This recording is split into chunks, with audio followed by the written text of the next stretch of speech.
Om Tat Sat. My humble prostrations to the all-pervading Brahman or God, to my worshipful Guruji, Swami Jyotirmayananda Ji Maharaj, to all the sages and saints, and to each of you divine soul watching today's satsang. So today we will be studying Sutra number 31 from the Kaivalya Pad of the Raja Yoga Sutras of Patanjali Maharaj. Commentaries by my Guruji, Swami Jyotirmayananda Ji Maharaj, and narrated by myself, Swami Nikhilananda. So let's get started. Sutra number 31, Kaivalya Pad. The sutra is Tada Sarva Avaranam Alapatasya Jnanasya Anantayat Geyam Alpam. Again, Tada sarva avaranam alapetasya jnanasya anantayat geyam alpam. Meaning, then as a result of the Dharma Megha Samadhi, which we covered in the last two sutras, when all the veils of illusion are lifted, Maya, illusion, the knowledge in a yogi becomes limitless, while the knowable is rendered little or insignificant. It's a very deep sutra, so let's take some time to digest it and understand it.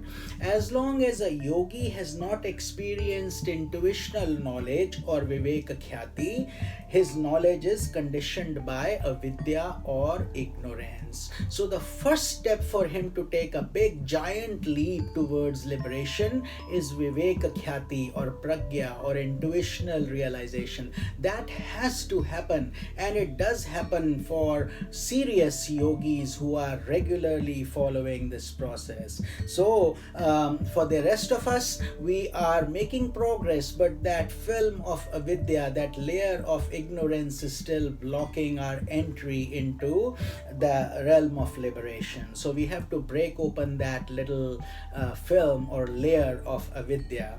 During this state of ignorance, the knowable, i.e. the objects of the world, is limitless before his vision. So while we are in the state of ignorance, this whole world feels so big, so vast, and everything is huge, and there are different options, multiple options, and the world seems overwhelming, and we only know such a little part of the world at that stage because of our ignorance. And in his vain effort to know these objects, he continues to tumble through numerous embodiments, and that's why we keep on going through the cycles of birth and death, because we are Sat Chit Ananda. We want to know we are, that is our nature, but our lives are limited, and therefore, and we are doing it the wrong way. So this is Patanjali Yoga is teaching us the right, proper way.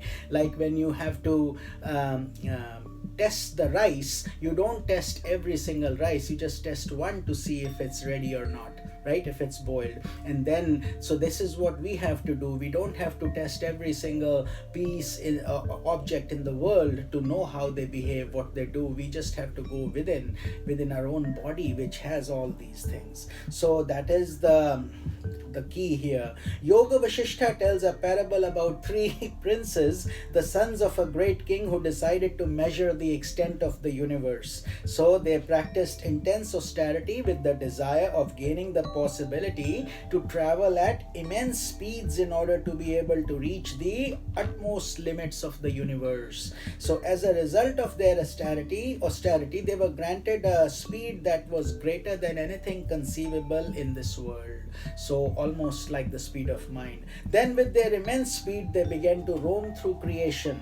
The storyteller says that even though thousands of years have rolled on, those princes are still sojourning through the universe and have not yet covered even a small portion of creation. So can you imagine? And science tells us the same thing. This universe, this cosmos is immeasurable, billions of years old, so big that we cannot conceive what. That's why we measure everything in light years. But even though in the realm of ignorance, the world of knowable objects is limitless. So, as you all know through your practical experience, you want to learn a musical instrument, which one? There are thousands of them, and then each one can take you years to practice and master. So they are limitless. Yet as a yogi ascends the height of wisdom through samadhi, the world begins to shrink before his vision.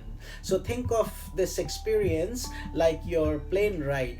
While you are on the ground, everything seems big and gigantic, and yet when you start taking off, now the same things become very small.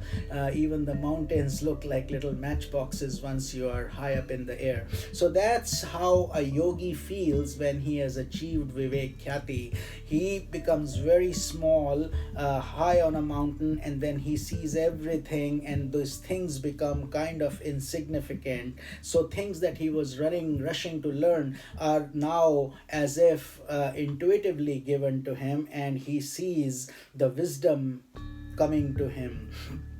So his intuition blooms into perfection. In other words, the world of knowable objects becomes insignificant. In other words, the relative world process is transcended and he has nothing more to know. So that is why they say Brahma Vidya. This is called Brahma, knowing Brahman. Brahma Vidya is the knowledge of knowing Brahman. Once you know Brahman, you know everything in the world. You don't need to run around to know things here, there. That is the essence. Through knowing him, we know it all. Therefore, the Sanatan Dharma, the serious sages and saints who gave up their life towards this pursuit, they were extremely strategic in their planning. They were not thinking of 10, 20 years, even a lifetime. They were thinking of how to terminate this life forever. And that was the core of their studies. And then they wanted to share it. So instead of being selfish and copywriting and marketing themselves,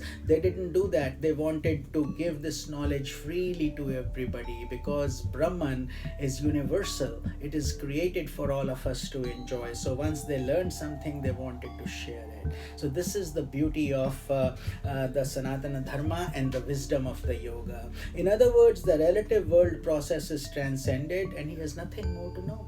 That's it. The knowledge wherein the triad of seer, seen and sight has dissolved is the giver of liberation. Everybody else goes through these three experiences: the seer, the seen, what I see, and our interacting experience. Like right now, I'm giving you this talk, you are listening to it, and we are having an interacting experience through our understanding and my speaking. But at the stage of liberation, all these things are transcended. That is how this sutra is being explained. It shines like the midday sun in a cloudless sky, before the effulgence of which all intellectual forms of knowledge, like the stars of the sky, pale into insignificance. So how is it then the ever-changing gunas do not overpower the enlightened yogi, again bringing about a state of bondage for him?